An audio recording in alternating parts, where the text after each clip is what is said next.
Okay, what I've been doing with the dirt.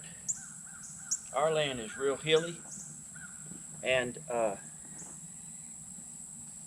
from here to the house, which is 800 or 900 feet there, it drops, I don't know, maybe 6 feet to here. Well, it probably looks like about 10 feet to here. That's about 800 feet up there to the house. But from here to a pond down there, which is 800 foot, it drops like 30.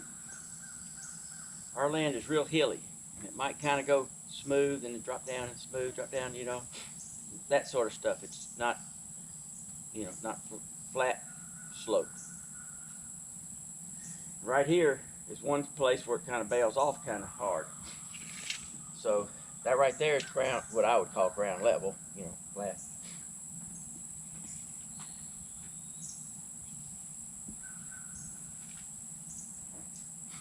And back here, I've built up 6 feet to right here. Now, it doesn't maintain that same slope all the way down to that pond. I'm getting this dirt out of a pond down there, but I didn't say that before. Pond I'm cleaning out. And I just bring it up here, and you might see me go slow. I got the bucket full. You really have to be careful when you're going on soft dirt with a full bucket on a tractor like that without any sort of back weight, wheel weights and all. You don't want to get over here on the edge. That's why I spend a lot of my time right here and over there. But you don't want to get on the edge and have that thing tilt over. It's bad having it tilt over this way, but it's worse having it tilt over that way. It tilts over this way. Sometimes it kind of just goes slow motion. Still scare you.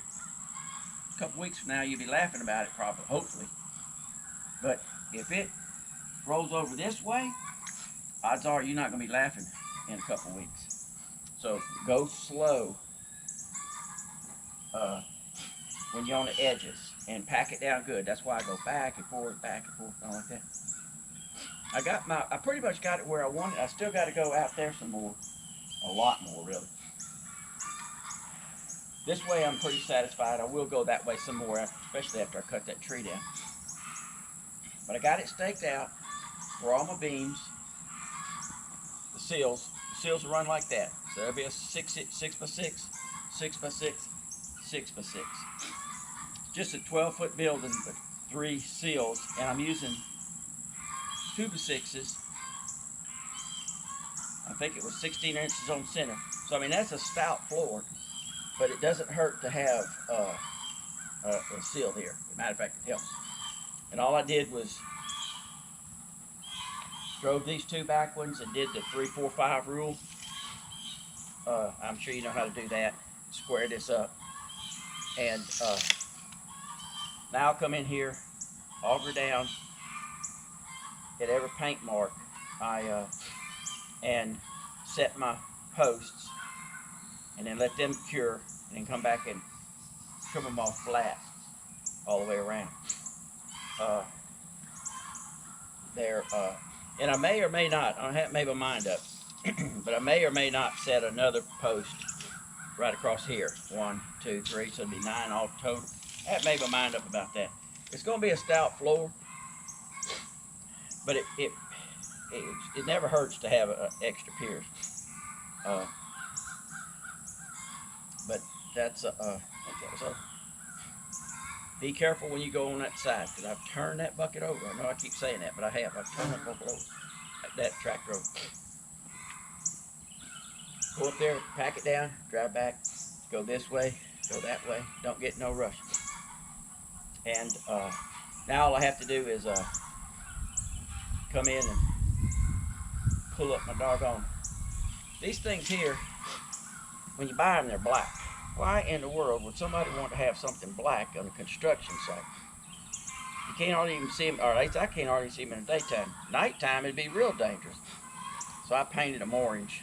I had painted them orange before, but when you leave them laying out there in the grass for a year, you know, they get covered over, that orange kind of wears off. So.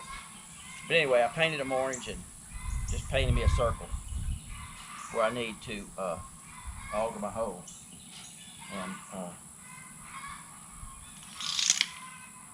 when it's hot like this, today it's, I don't know, I think it's 95 today now already. It's not even 10 o'clock. When it's hot like this, that wood will dry real fast. And I have it on that trailer, and it's out there in the sun. So I mean, it's not drying too fast, but it don't matter. It's just for a building anyway.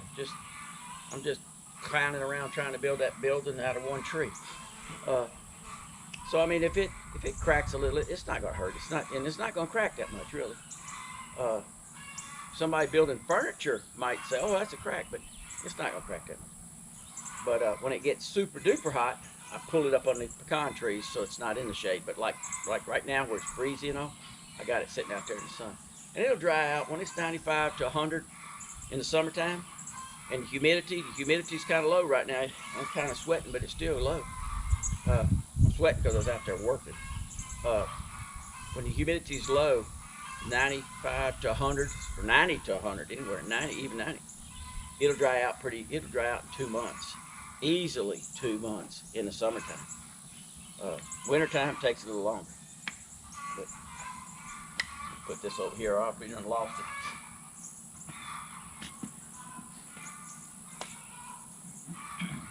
I always know where to find those stake things wherever I used them last. They'll be somewhere buried up in the grass.